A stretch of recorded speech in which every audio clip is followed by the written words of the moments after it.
Good morning! I'm John Deyang. Topic natin for today is commitment, guys. Commitment. Sa business natin, dapat ito, isa to sa mga dapat natin inaaral at binibigyan ng pansin. Why?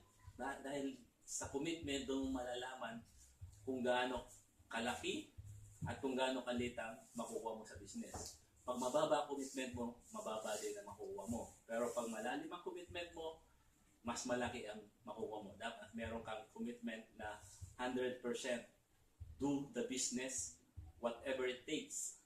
Wala dapat excuse dahil ang pinag-uusapan natin dito sa business natin is yung pangarap natin o yung goal na makukuha natin. Dapat may commitment ka.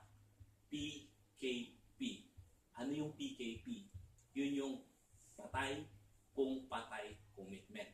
Diba? Parang yung gagawin mo ngayon is wala nang bukas. Dahil pag ginawa mo ngayon yon, darating ang araw, pag nakuha mo yon, is napakasarap. Tama ba? Kaya dapat magkaroon tayo ng 100% commitment sa negosyo natin. Yung ng bagay na hindi nakakayaman sa atin, di ba? Nagkakaroon tayo ng 100%. Ito pa kaya na pwedeng mabago buhay natin. Tama ba? Okay. Second topic, discouragement. Yan. Yung iba, ang topic na to, ay hindi nila gusto. Bakit?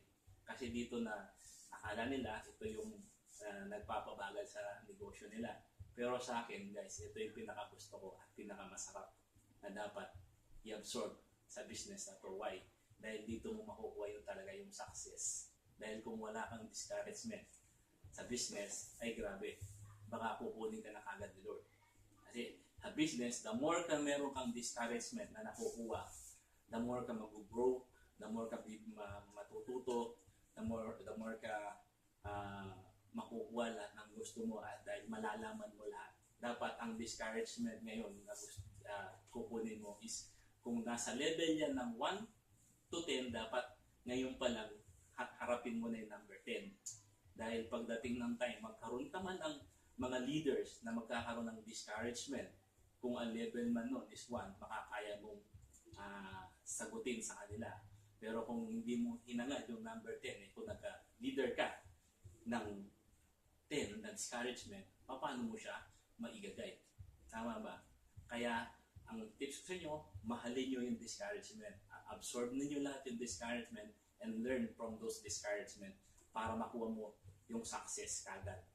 Tama ba? Pangatlo, excitement. Yan, dapat excited ka lagi dito sa negosyo to. Bakit?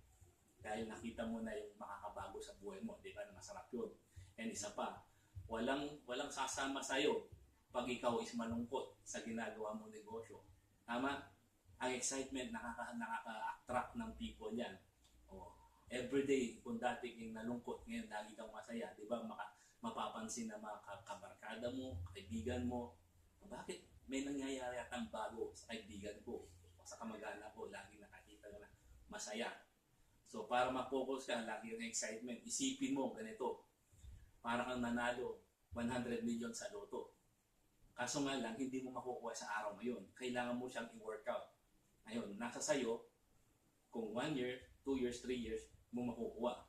Depende yon sa excitement na gagawin mo. Dahil, imagine mo, every morning, maisip mo yon, di ba? Excited na feeling ka. Yung feeling mo, excited lagi. Tama ba? Kaya, para maging excited ka, ganun, at mag-isip ka lagi na yung mga bagay na nakaka-excite sa'yo. Tama? Fourth, focus. Ang focus, kailangan naman. Ito yung mga destinasyon natin sa business. Kailangan, yung focus mo, straight lang. Diretso lang, parang laser. Para yung target, mahit mo kagad. Di ba? Ano bang gusto mo? Yung mahit mo yung target mo mabilis?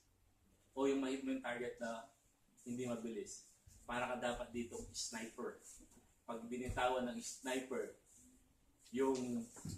pag binitawan tinrigger ng sniper yung katilyo niya, kahit anong sabagal dyan sa makagat mo siya na langgam or anong pa man yan, hindi siya nadidifocus doon sa target niya. Parang ganun din sa business. Marami kang madadaanan dito, sabi nila dito, maganda to.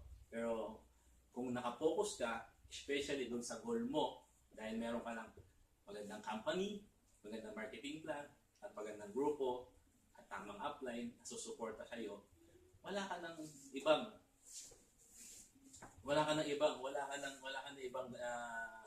hahanapin pa, kundi i-focus mo lang yung sarili mo doon sa goal na pupuntahan mo.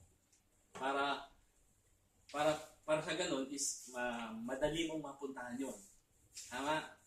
Ganun dapat. Dapat para kang yung alam mo yung kabayo, di ba? Meron siyang takip dito. Kaya pala may takip siya dito para pag lumakad siya, dire-diretso yung lakad niya, hindi siya may distract sa magkabilang panig. So pag diretso yung lakad mo, hindi ka tumitingin sa iba, ang tinitingnan mo lang yung goal mo through success, na proper guidance ng mentor, ng grupo mo, ay grabe. Sigurado, mabilis makukuha yung gusto mong makuha dito sa negosyong to. Tama ba guys? Kaya, I hope guys, marami kayong natutunan sa video to. This is Jan Diang. Thank you very much. Okay.